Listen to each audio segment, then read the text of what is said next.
If you find yourself wondering how to raise self-esteem, this is the video for you, but more importantly, just about anything from Brené Brown will be helpful. This is a woman who has studied for almost 2 decades courage, vulnerability, shame, and empathy, and in this video we're containing 10 of the best ideas from the audiobook, The Power of Vulnerability. Let's discuss the first one now.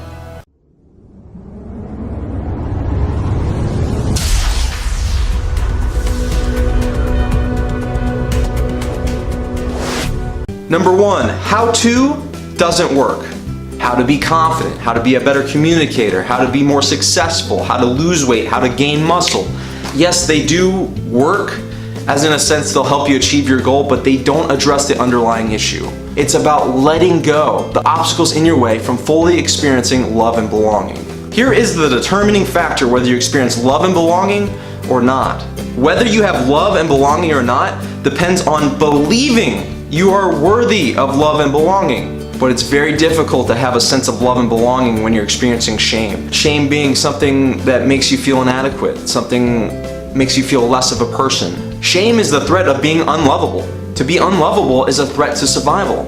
Keep in mind, no one's perfect, and we all experience feelings of not being enough, feeling inadequate. But don't let that stop you from receiving love and belonging. Simply deciding you're worthy of it is all you need to do.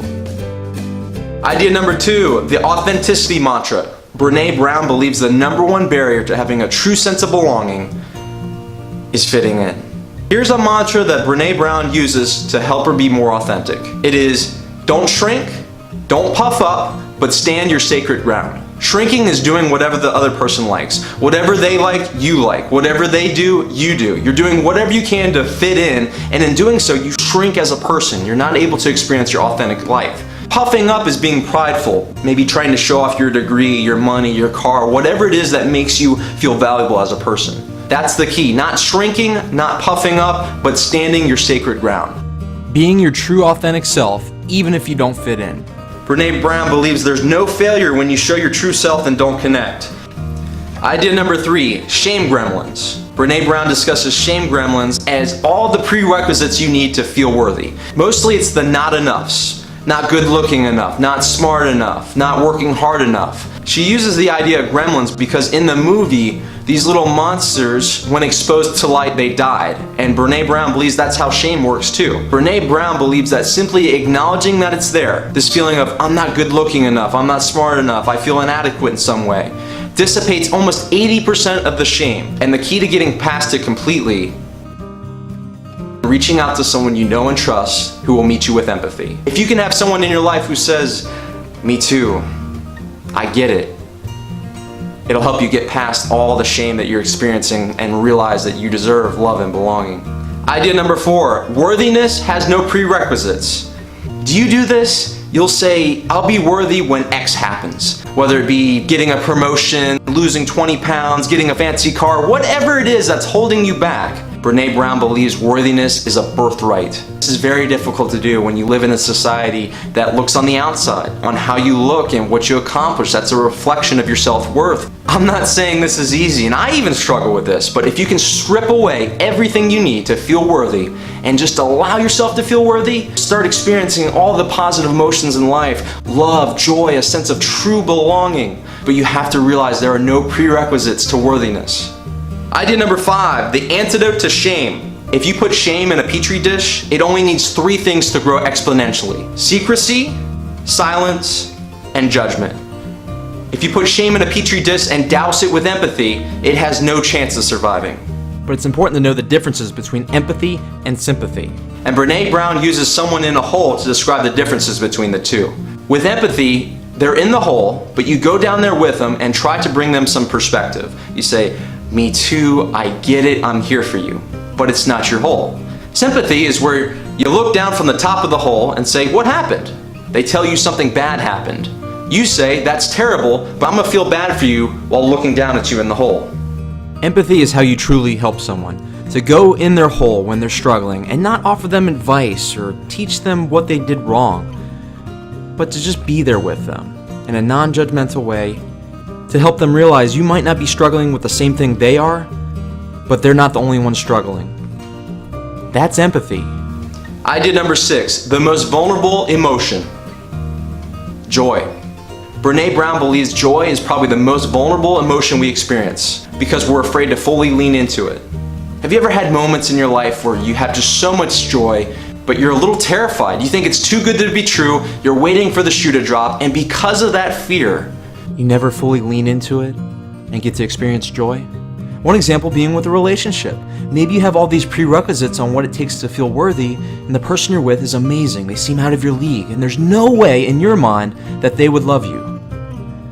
Because of this, you hold back your emotion, you're not vulnerable, and it's because of that it doesn't work out. Not because you weren't worthy, but because you're so afraid of it not working out and not being vulnerable and not fully leaning into the relationship. Some people believe it's easier to live disappointed than to feel disappointed. I don't know about you, but I've lived most of my life disappointed to avoid feeling disappointed. I'm not doing it anymore. Neither should you. I know it's terrifying to fully lean into something, maybe a relationship when you might be heartbroken, a dream when it might not pan out. But remember, fully leaning in is the only way you're going to experience joy. Let's promise each other when something matters to us that we fully lean into it and risk being disappointed so we don't live a disappointed life. Idea number 7, choose discomfort over resentment. Brené Brown says this to herself 3 times whenever faced with something she doesn't want to do. Choose discomfort over resentment. Choose discomfort over resentment. Choose discomfort over resentment. Let's use a silly example here. You don't know me that well, but I come up to you and say, I've written a lot of poetry. It's really good. It's probably going to take you about 15 hours to read, but if you could read through it and just give me feedback, I'd really appreciate it. What do you say? And maybe you say yes because you want to make me happy. But as you're reading my subpar poetry, you start to resent me. And maybe you come up to me and you give me the feedback, but you try to really sell, hey, this was very hard for me. I made a lot of sacrifice. I hope you really appreciate this. And honestly, you resent me for asking you. But if you were to take a moment and say, choose discomfort over resentment. Choose discomfort over resentment. Choose discomfort over resentment. You'd probably say no to me and do something that's much more important. And maybe I would be disappointed, but I'd get over it. And I'd have a lot of respect for you. So just remember that. Be like Brené Brown and use this trick when you're facing a situation you don't want to do. Yes, you may disappoint the other person, and yes, they may give you the puppy dog eyes for saying no, but it will help you avoid saying yes to the other person and help you from resenting them. Idea number 8, 3 things calm people do. The first thing calm people do is that they breathe and they're comfortable in silence. Here's an example. Maybe someone comes up to you at work. I heard that there's going to be layoffs and we're all going to lose our jobs. Calm people would just take a breath and be silent. Then they'd move on to the second thing. Calm people address anxiety-provoking information with questions. In this scenario here, the person would take a breath and say, can you tell me more? Where did you hear this from? When you start asking questions, you activate another part of your brain, the prefrontal cortex, that's analytical. And in doing so, you become less emotional and most of your anxiety goes away. And the third and biggest one calm people do, they ask themselves, do I have enough data to freak out? Most of the time the answer is no, but let's say it's yes. They have a follow-up question. Will freaking out be helpful? There's no scenario where freaking out helps you. Even in an emergency situation where you need to call 911, even EMTs say that's the worst case scenario. Being on the other line with someone who's freaking out. I know it's challenging to be calm, but do those 3 things. Breathe and allow yourself to remain in silence. Collect information and then ask yourself, do I have enough information to freak out? And if so, will freaking out help me? Idea number 9, stop serpentining. Some people say when you're out in the open and a sniper has their target on you that you should run in a zigzag pattern or serpentine to avoid the gunfire. But if your goal was to move as far away from the sniper as you can, running straight would be your best option. And Brené Brown believes that we serpentine in our lives. Being vulnerable, facing the situation head on, is the quickest way to get past it. But these moments are terrifying. Maybe it's breaking up with someone. Maybe it's telling someone they're fired or telling someone how you feel. Brené Brown believes that when you're in these stressful moments, trying to avoid something, acknowledging when you're doing this is extremely helpful. So whenever you're in these moments where you're serpentining, just acknowledge that you're there and have the courage to face it head on. Idea number 10, the slash career. Not everyone is fortunate enough to have a job that feeds the mouths of their family and feeds their soul. But don't let that stop you. You can have something on the side that brings you joy and fulfillment. This is your slash career.